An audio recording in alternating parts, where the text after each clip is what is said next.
This morning, a new report taking us behind the scenes of a sit-down between President Trump and Vladimir Putin. The Washington Post reporting that in a Tuesday briefing with the House Foreign Affairs Committee, former Secretary of State Rex Tillerson told committee members that Putin outprepared President Trump during a 2017 meeting in Hamburg, Germany. An aide inside that briefing detailed to the Post, quote, "We spent a lot of time in the conversation talking about how Putin seized every opportunity to push what he wanted. There was a discrepancy in preparation, and it created unequal footing." And of course, no surprise, the president had something to say about this.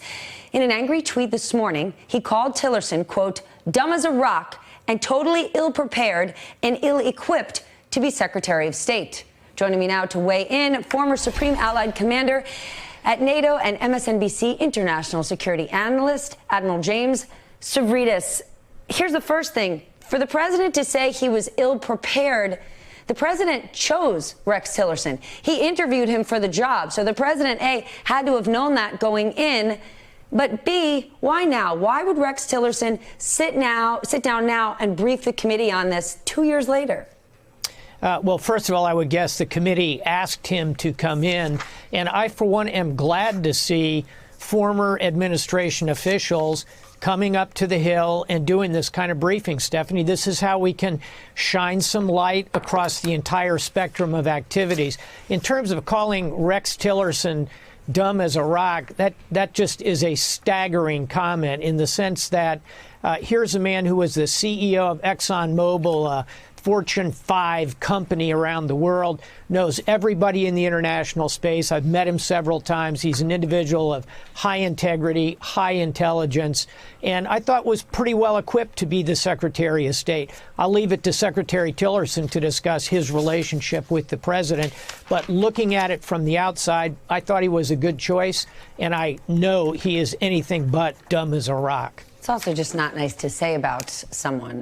Today at the Pentagon, they're going to present plans to send up to 10,000 more troops to the Middle East. They're looking to beef up defenses against Iran. You know, we have a lot of military moms who watch this show. Help us understand, is this a good move? I think, on balance, this is a good move. Let's put it in perspective, Stephanie. About a week ago, we were hearing reports of 120,000 troops potentially deploying. That would be a very bad move. That would be far too escalatory. But if you really look at what Iran has done over the last week or so, they've planted bombs on tankers. They are flying drones over Saudi oil fields and attacking the pipelines. A Katyusha rocket lands in the U.S. embassy in Baghdad. Iran is clearly sending us a pretty aggressive signal. Those 10,000 troops, and I've spoken with senior leaders in the Pentagon, they're going for defensive means to protect our missile installations, our fighter bases. This is actually going to make us safer. If you see more troops than 10,000, that's when we ought to really worry. Bottom line, we are on a collision course with Iran. Both sides need to take a step back, take a deep breath. We need to avoid a war here. Admiral, help me in the civilian class understand this. President Trump considering pardoning military members who committed war crimes. You write in a new piece that letting them off would undermine the military. Can you explain this to me? I can. Let's kind of do it from the outside in.